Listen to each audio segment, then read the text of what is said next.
રાજ્યના અનેક વિસ્તારોમાંથી આકાશી આફત બાદ હવે ભયાવહ તારાજીના દ્રશ્યો સામે આવ્યા, પરંતુ સૌથી કફોડી હાલત ખેડૂતોની બની એ તમામ દ્રશ્યો આપની સ્ક્રીન પર જુઓ। દક્ષિણ ગુજરાતથી લઈ ઉત્તર ગુજરાત સુધી ખેડૂતોની માઠી બેઠી હોય તેવી સ્થિતિ છે।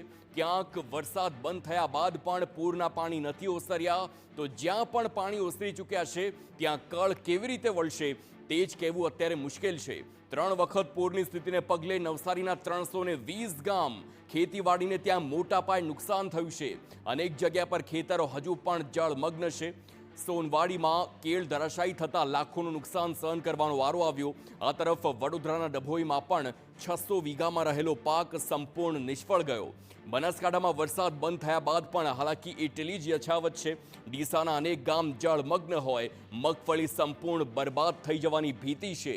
સુરેન્દ્રનગરના લીંબડીમાં પણ નાના ટીંબલા સહિતના ગામોમાં પાણીની સ્થિતિ, જ્યાં કપાસ, એરંડા, તલના પાકને ભારે નુકસાનની શક્યતા। તો તનતોડ મહેનત કરી ખેડૂતોએ પાક લીધા હતા, પરંતુ હવે વરસાદ એવો આવ્યો કે તેને પગલે રાતા પાણીએ રોવાનો વારો આવ્યો છે।